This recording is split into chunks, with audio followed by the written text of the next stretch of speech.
Yeah, Assalamualaikum warahmatullahi wabarakatuh. So today we will proceed with the next subtopic in a redox equilibrium, which is a standard electrode potential E0. The symbol for standard electrode potential is E0. Alright, so what is meant by the electrode potential? Electrode potential is the potential difference produced when an equilibrium is established between metal M and the aqueous solution containing metal M ion in a half cell. So apa yang dimaksudkan dengan electrode potential? Electrode potential adalah potential difference. Potential difference ni adalah unit dia dalam unit voltage dan kita measure dia pakai voltmeter, right? Potential difference produced when an equilibrium is established, apabila keseimbangan itu established between metal M, right? Metal M, boleh tengok kat gambar rajah sebelah kanan ni, metal M and the aqueous solution containing metal M ion in a half cell. So yang ni dia punya half cell. So basically apa yang dia nak bagi tahu dekat sini, electrode potential tu adalah potential difference yang terhasil apabila equilibrium is established di antara metal M dengan aqueous solution containing metal M ion in a half cell. But for your information, the electrode potential of a cell cannot be measured directly. Dia tidak boleh measure secara direct. Therefore, the electrode potential value of an electrode system is determined based on the difference of electrode potential between two half cells. Sebab apa dia memerlukan two half cell? Sebab satu half cell kita, untuk sel yang kita nak cari dia punya electrode potential, dan satu sel lagi adalah untuk dijadikan reference electrode, untuk jadikan reference electrode. So reference electrode yang kita pakai, boleh tengok dekat kotak yang sebelah kiri ni, yang kat bawah ni, standard hydrogen electrode. Standard hydrogen electrode ataupun SHE, SHE, standard hydrogen electrode ataupun SHE is selected as a reference electrode. So maknanya reference electrode yang kita pakai adalah standard hydrogen electrode SHE to measure the value of standard electrode potential. So gambar rajah yang bawah sebelah kanan ini adalah setup untuk half cell for the standard hydrogen electrode. So kita tengok apa yang ada dekat half cell of standard hydrogen electrode. Dekat sini dia ada supply of hydrogen gas at 1 atm dan juga ada acid containing 1 mole dm cube of hydrogen ion, dia punya concentration, dan dia ada platinum wire, dan dia ada platinum electrode coated with platinum 4 oxide. So generally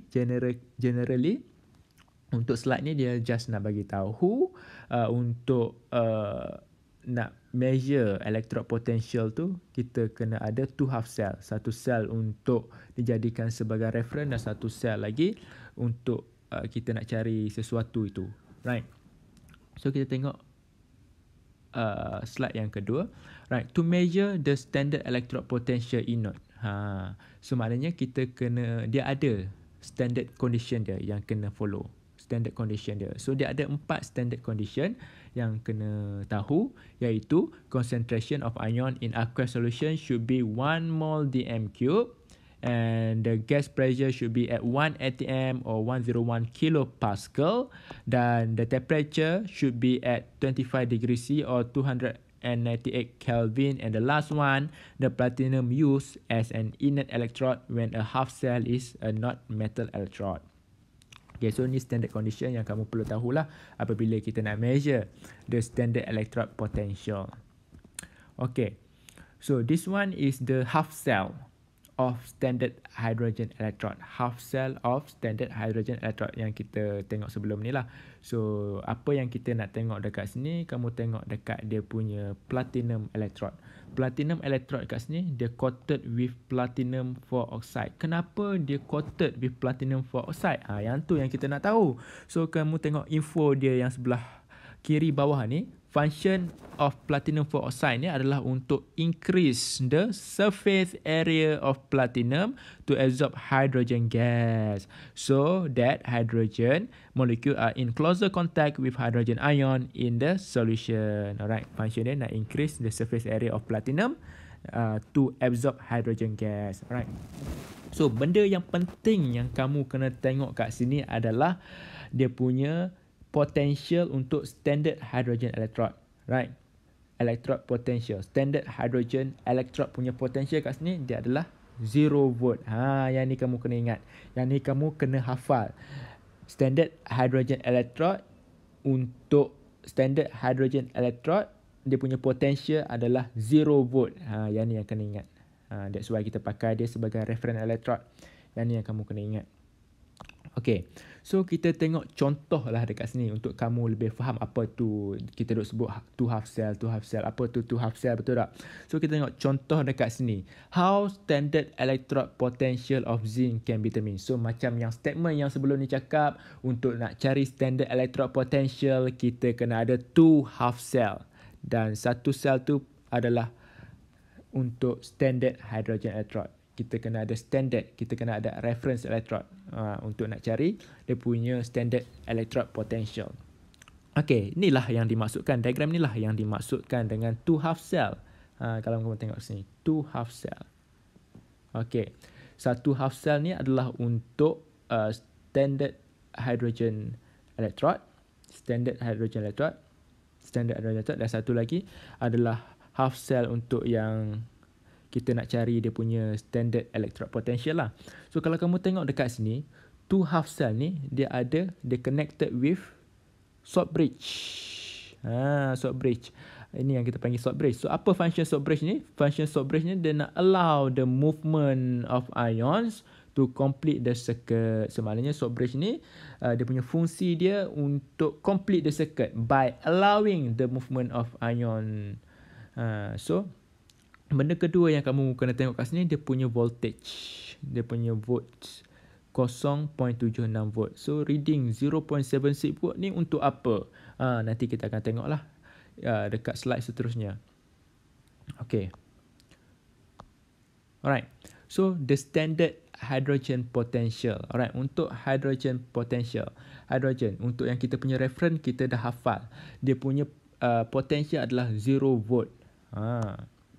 The voltmeter reading 0.76 volt tu yang kita tengok sebelum ni, voltmeter reading 0.76 volt tu show the electrode potential untuk zinc. So maknanya kan tadi kita ada two half cell, satu half cell untuk nak cari electrode potential untuk zinc, satu untuk half cell untuk standard hydrogen electrode, yang di mana kita tahu dia punya potential adalah 0. So reading dekat voltmeter 0.76 volt tu adalah untuk electrode potential untuk zinc. Okay. So zinc has a greater tendency to release electron. Macam mana kita tahu zinc ni ada greater tendency to release electron? Nanti kita akan tengok dekat slide seterusnya macam mana zinc ni ada greater tendency to release electron. Hence, zinc become the negative terminal. Okay, untuk yang statement ni, kamu hanya perlu tahu, yang kamu perlu faham untuk statement ni, untuk first ni, kamu perlu tahu kalau dia ada elemen tu ada greater tendency to release electron, dia release electron dia adalah negative terminal. Untuk statement ni kamu perlu tahu tu, release electron dia adalah negative terminal. Okay, so electron move from negative terminals to positive terminal through the connecting wire. So kalau ni pun kena ingat lah, kena ingat dia punya statement ni, electron move from negative terminal to positive terminal. Alright, so half equation at the negative terminal. Okay, half equation, oxidation reaction berlaku. Macam mana kita tahu oxidation reaction berlaku? Sebab dia release elektron. Kita tahu zinc tadi. Zinc tadi dia release elektron. Dia release elektron. So dia adalah oxidation reaction berlaku kat situ. Dia ada oxidation process kat situ. Sebab release elektron. Right, so half equation at the positive terminal. So kat positive terminal, reduction reaction berlaku. Kenapa reduction reaction berlaku? Kerana dia receive elektron dekat positive terminal. Nampak tak tadi? Elektron move from zinc. Elektron mana zinc? Move from zinc elektron. Mana zinc tu dia donate. Dia donate ataupun dia release elektron kat situ. So dia adalah oxidation reaction. And then move from negative terminal to positive terminal. So kat positive terminal ni dia receive electron. Bila receive electron, gain electron, dia adalah reduction reaction. Alright. Okay, so this one is the half equation untuk zinc dengan inode dia 0.76 volt. Kenapa inode dia 0.76 volt? Kita akan tengok sekejap lagi kenapa, dan kenapa zinc dia punya zinc half equation ni kita tulis dalam bentuk reduction. Right. Tadi kita tahu dekat half equation dekat negative terminal adalah oxidation berlaku. Tetapi bila nak tengok dia punya inode, kita tulis dalam bentuk reduction. Kenapa? Nanti kita akan tengok kenapa. Tapi saya bagi tahulah dekat sini. Sebab dalam electrode potential series memang kita list dia dalam bentuk reduction lah. Semua list dekat situ kita list dalam bentuk reduction. Yang tu sebabnya kita tulis dalam bentuk reduction. Tapi kalau dia minta half equation untuk oxidation reaction, still kena tulis macam ni lah. Still kena tulis macam ni. Kena tulis macam tu. Alright. So kita tengok pada statement ni. A standard electrode potential for zinc half cell is written as reduction.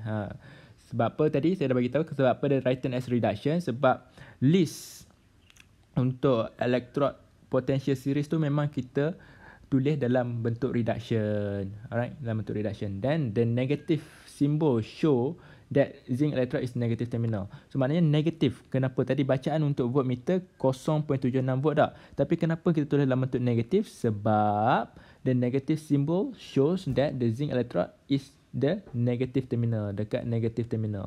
Nampak tak? Dia dekat negative terminal. So maknanya bila negative terminal ni kita tahulah dia 0.76 volt ni kalau negatif tu dekat negative terminal. Alright. So harap kamu faham yang tu.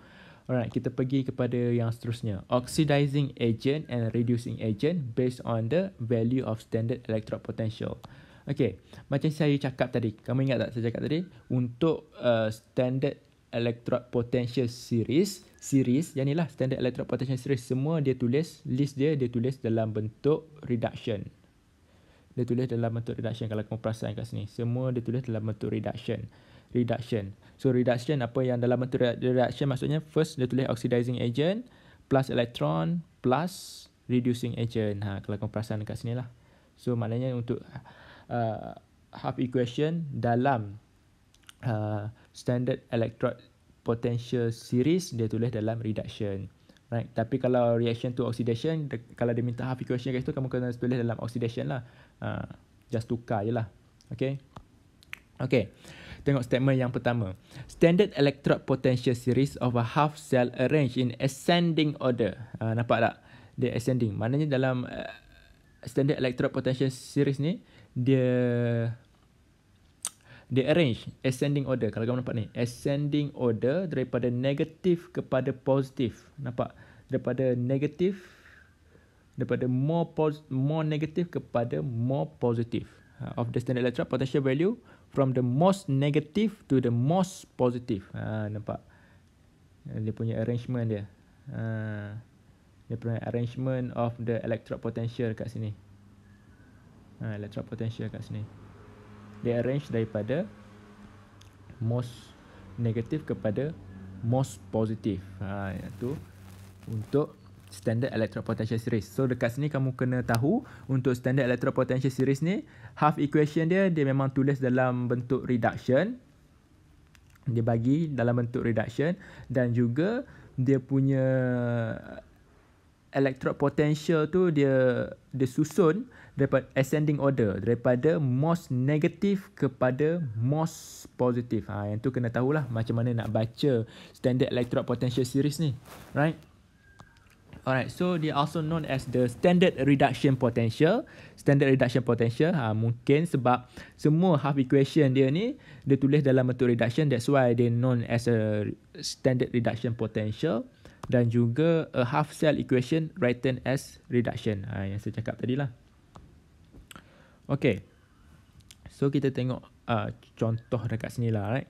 So macam mana kita nak tengok sama ada kat situ berlakunya oxidation ataupun reduction process dekat situ. Macam mana kita nak tengok.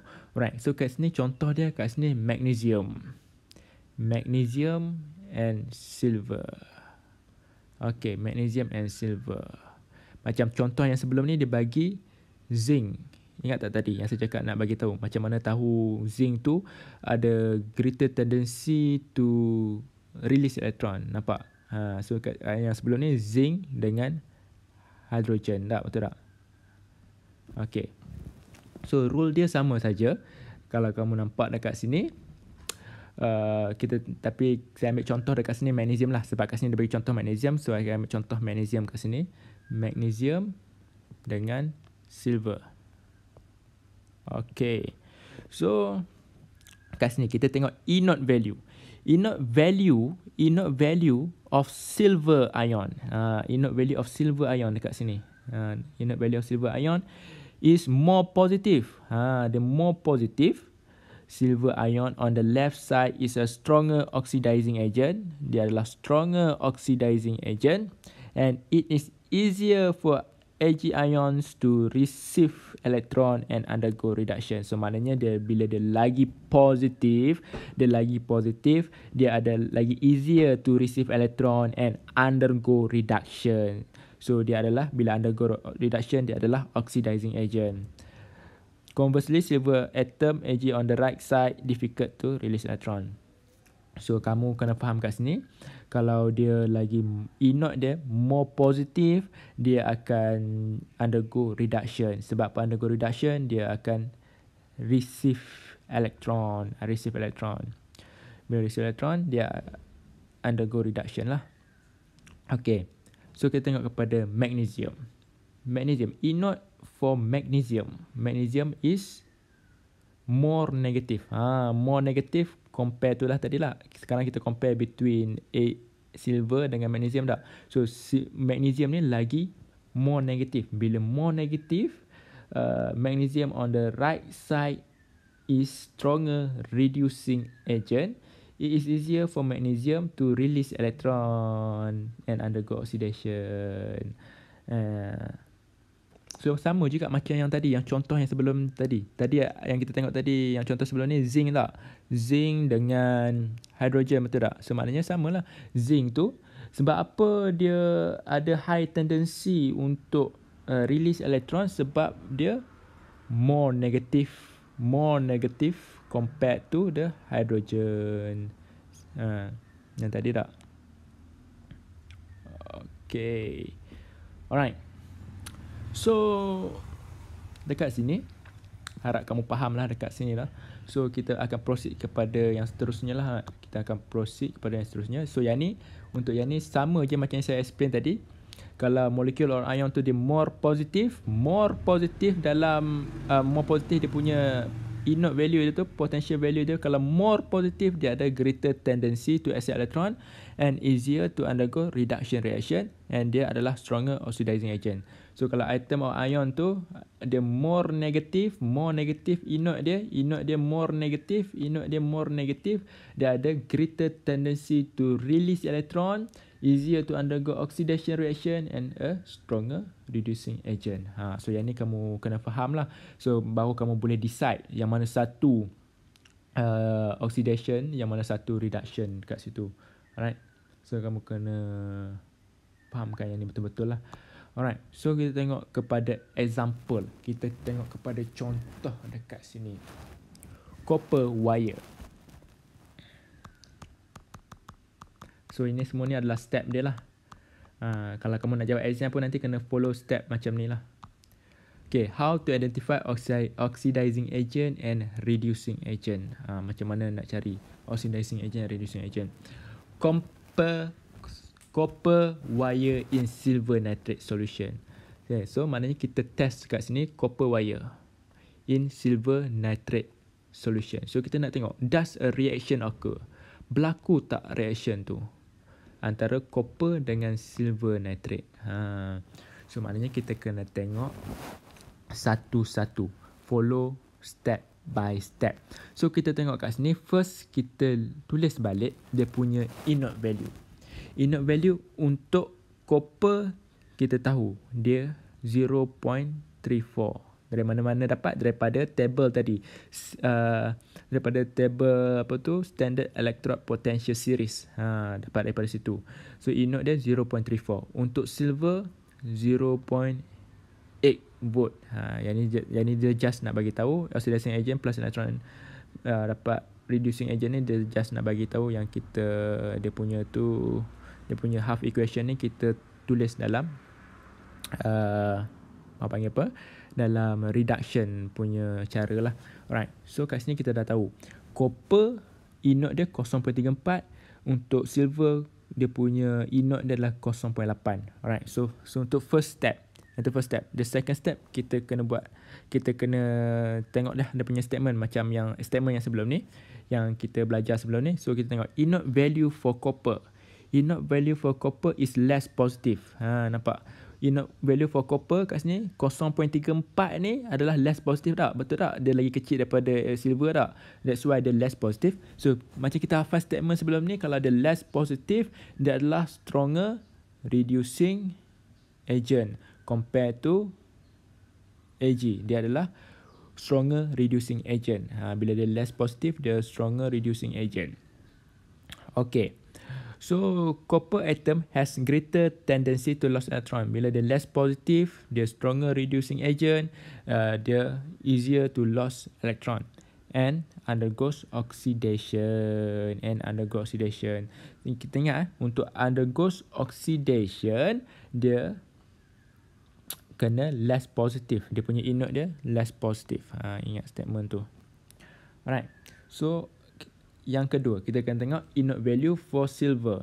Inert value for silver ion is more positive. Is more positive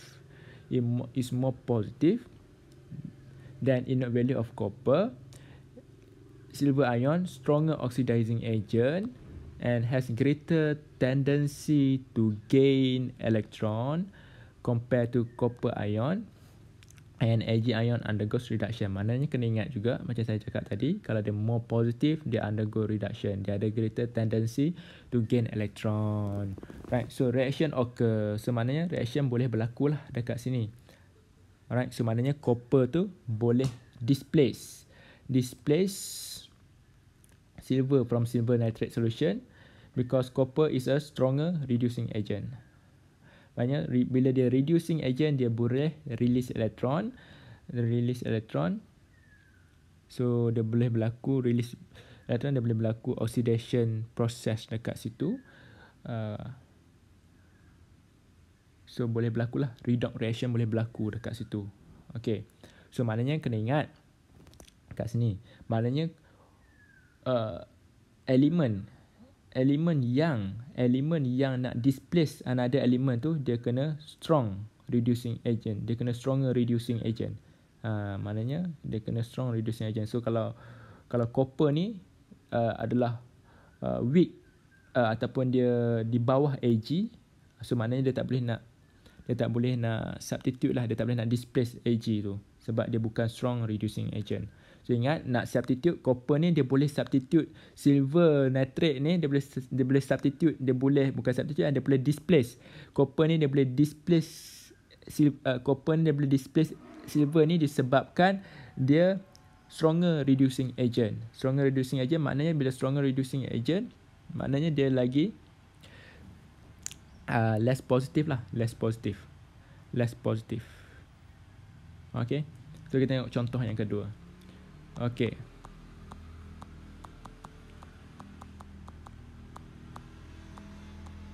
Okay. Copper wire in magnesium.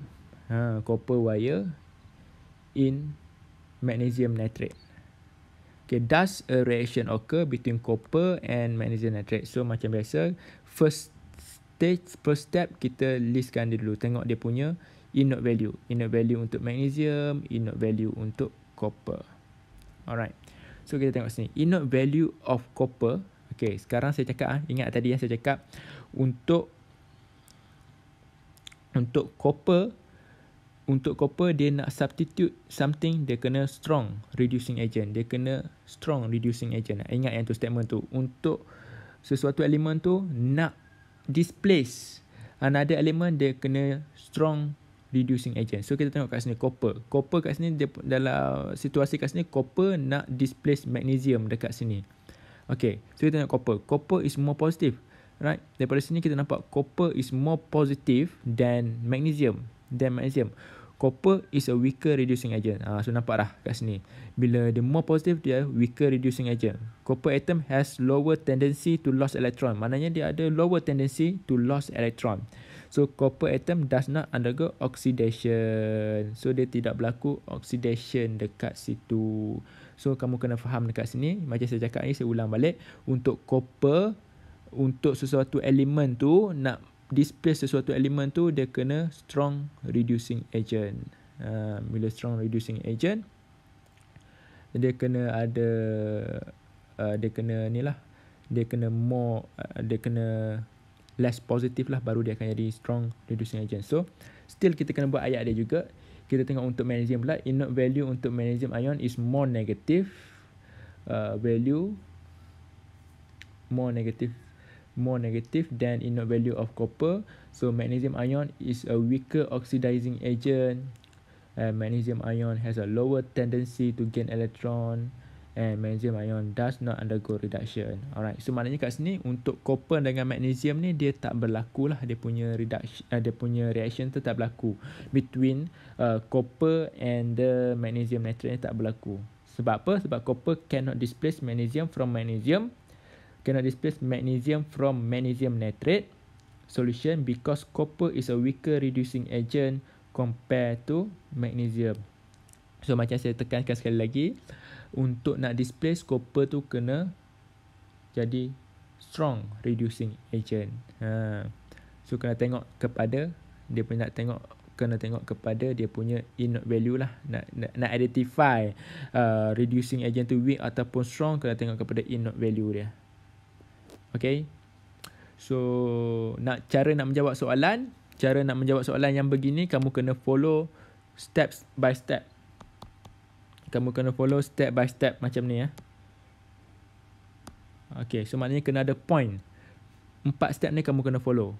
Dan setiap point dalam step tu kena ada untuk jawab soalan yang macam ni.